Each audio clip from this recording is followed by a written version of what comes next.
The United States and Canada, two neighbors, sharing the world's longest international border, and perhaps the most famously peaceful one.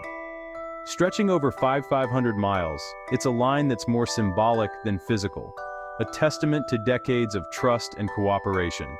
We're like brothers.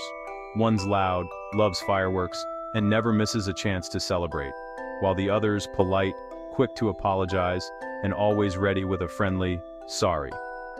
Our differences are the punchline to a joke only best friends can tell. For over a century, we've shared more than just a border. We've exchanged culture, jokes, and a mutual trust that's kept our boundary mostly fence-free. Families, friends, and businesses have crossed back and forth with ease, making the border feel almost invisible. But even the best relationships hit rough patches. Sometimes misunderstandings or new policies can test the strength of even the closest bonds. This time, the tension isn't about hockey rivalries or lumber tariffs, it's about a bureaucratic system called pre-clearance, a process that decides who gets to cross and how.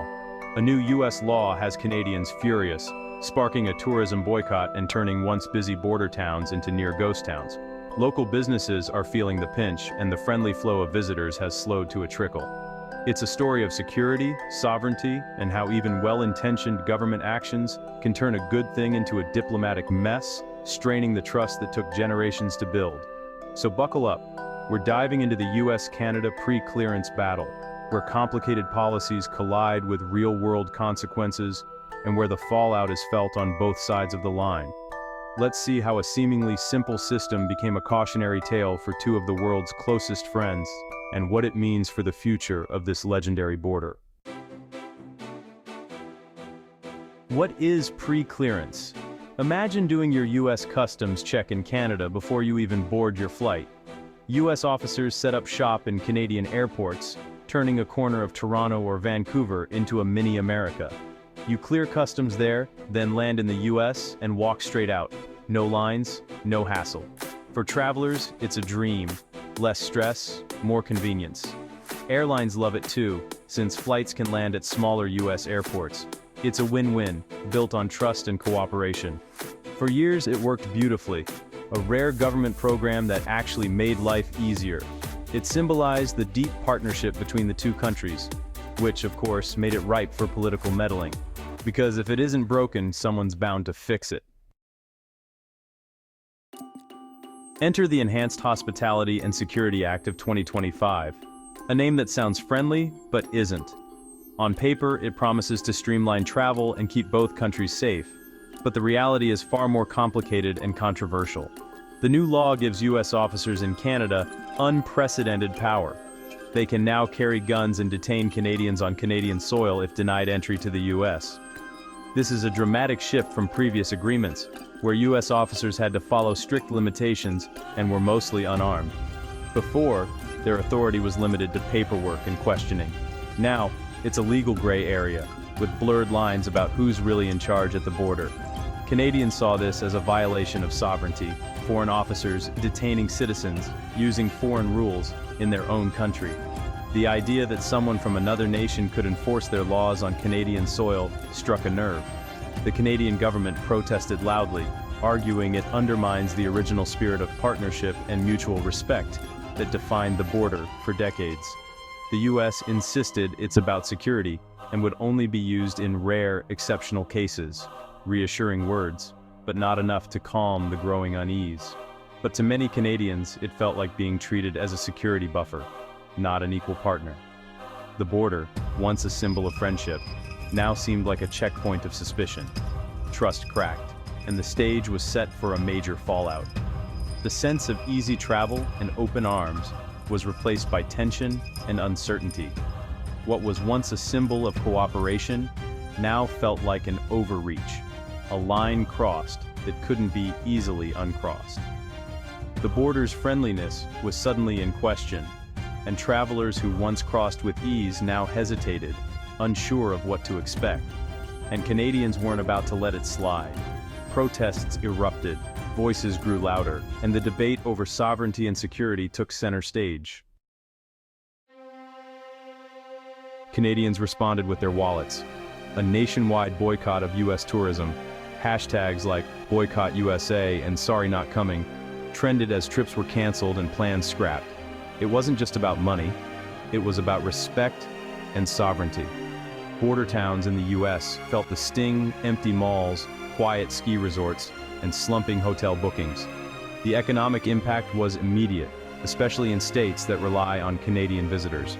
For Canadians, the boycott became a unifying protest, peaceful but powerful. But it came at a cost. Airlines, travel agencies, and families with cross-border ties all felt the pain. The friendly rivalry had turned into a bitter standoff. The world's longest undefended border suddenly felt like a wall. A simple law had created a rift that neither side could ignore, and the fallout was just beginning. Behind the headlines, real people and businesses are hurting. The impact of political decisions isn't just a story for the news. It's a daily struggle for families, workers, and entrepreneurs on both sides of the border. The Dubois family from Montreal canceled their annual trip to Maine, choosing principle over tradition. For years, their summer getaway was a cherished ritual, but this time, they stayed home, feeling both proud and heartbroken. Bob's Diner in Buffalo lost nearly 40% of its weekend business as Canadian customers vanished. The regulars from across the border, who once filled the booths with laughter and stories, were suddenly gone, leaving the place eerily quiet. Hotels in Seattle, tour bus companies in Ontario, and countless small businesses saw bookings and jobs disappear. The ripple effect was felt everywhere. Tour guides, cleaners, and shopkeepers all faced uncertain futures. The boycott wasn't just a political statement, it was a blow to livelihoods on both sides. Every empty register and shuttered storefront told a story of dreams put on hold, and families struggling to make ends meet. In border towns like Sault Ste. Marie, daily life was disrupted. The border felt less like a bridge, more like a barrier. What was once a symbol of friendship now stood as a reminder of division and uncertainty. Communities built on cross-border ties now faced awkwardness and division. Friends and families who used to visit freely found themselves separated by politics, unsure when things would return to normal. The economic pain was matched by a sense of loss, of community, of connection, of trust. The streets were quieter, the town squares emptier, and the bonds that once held these places together began to fray. The pre-clearance dispute built a wall of resentment, not bricks. Tensions simmered as both sides wondered if things would ever be the same. Neighbors became strangers, and plans turned into regrets. Weddings, reunions, and festivals were postponed or canceled, leaving memories unmade and hopes deferred. The cost of bad policy was suddenly very real. For many, it meant mounting bills, lost jobs, and the fear that recovery might never come. And the longer the standoff dragged on, the deeper the wounds became. Each passing day brought more uncertainty, more frustration, and more questions about the future. The question now, could the damage be undone? Or would the scars of this standoff linger long after the headlines faded away? What do both sides want? For the US, it's about security. Uniform rules for all pre-clearance sites, more authority for their officers. They argue these powers are necessary and would be used responsibly, not just in Canada, but everywhere. Canada sees it differently. It's about sovereignty and legal protection for its citizens on home soil. Ottawa wants US officers to notify Canadian police if someone is detained, ensuring Canadian law applies. They're not against security, but demand collaboration and respect for their legal system. It's a clash of principles: US security versus Canadian sovereignty. Neither side is willing to blink. The standoff is about more than customs. It's about trust and respect, and until someone gives, the border remains tense. The stakes couldn't be higher for both countries. So, how do we fix this? The obvious answer: compromise. Diplomats could amend the agreement. US officers get security powers, but must immediately involve Canadian law enforcement. Another idea: joint US-Canadian teams in pre-clearance zones, sharing authority and responsibility. It would show true partnership and set a global example. But it requires trust and political will, both in short supply right now.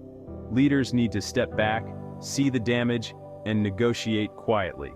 The US must accept that one-size-fits-all security doesn't work for its closest ally. Canada may need to accept some new measures as long as they're collaborative. The future of this relationship depends on finding common ground. The time for posturing is over. It's time to fix what's broken.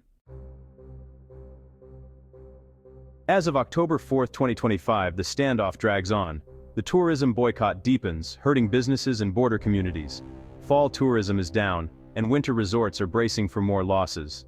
The silence from both governments is deafening, but pressure is mounting. Business groups on both sides are pleading for action.